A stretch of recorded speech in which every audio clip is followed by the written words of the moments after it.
জুলাই অভ্যুত্থানের বর্ষপূর্তিতে বাংলাদেশ চীন মৈত্রী সম্মেলন কেন্দ্রে আলোচনা সভা ও শহীদ পরিবারের সাথে সম্মানে বিশেষ অনুষ্ঠানের আয়োজন করেছে বিএনপি। এতে বক্তব্য দেবেন বিএনপির চেয়ারপারসন বেগম খালেদা জিয়া এবং দলের ভারপ্রাপ্ত চেয়ারম্যান তারেক রহমান।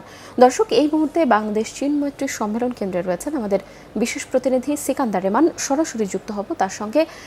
রেমান, আলোচনা সভার আনুষ্ঠানিকতা কখন শুরু হবে এবং নেতাকর্মীদের উপস্থিতি কেমন দেখছেন?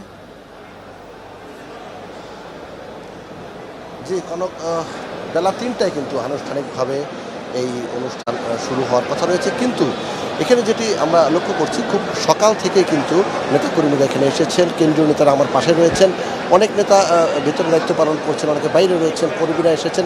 তবে আজকের এই দিনের ব্যাপারে তারা যেটি বলছে সেটি হচ্ছে আজকে শুধুমাত্র যে আনন্দের দিন তা কিন্তু নয়। জুলাই আগস্টে যেমন বিজয় এসেছে সেই সঙ্গে শোকেরও একটি বিষয় রয়েছে।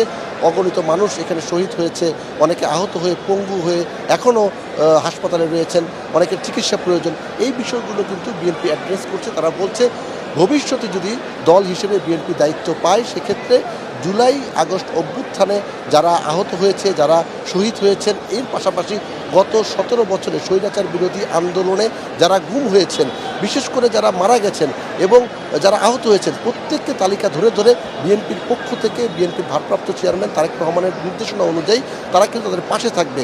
এবং এমনও তারা বলছে যে যদি দায়িত্ব নাও পায়, বিএনপি যদি ক্ষমতায় নাও আসে, তাও তারা কিন্তু এই শহীদ পরিবারের এবং গুম হওয়া পরিবারের পাশে তারা থাকবে।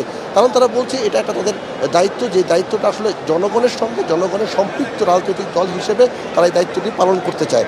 আজকে কিছুক্ষণের মধ্যেই অনুষ্ঠানটি শুরু হবে, কিন্তু এখানে যারা এসেছেন তারা কিন্তু আমাদের অনেকের সঙ্গে কথা বলেছে। তারা আমাদেরকে জানিয়েছেন যে এখানে ভারপ্রাপ্ত চেয়ারপারসন বক্তব্য রাখবেন এবং দলের কেন্দ্রীয় তারা বক্তব্য রাখবেন। মূলত এই বক্তব্যে জুলাই আগস্টের অভ্যুত্থানের পাশাপাশি অভ্যুত্থানের যে মূল চেতনা, অর্থাৎ অবাধ, সুষ্ঠু ও গ্রহণযোগ্য নির্বাচন, সেই নির্বাচন বাস্তবায়নের কিন্তু কথা বলা হবে। তো এই হচ্ছে চীন মৈত্রী সম্মেলন কেন্দ্র থেকে সবশেষ অবস্থা। রেমান, আপনাকে ধন্যবাদ।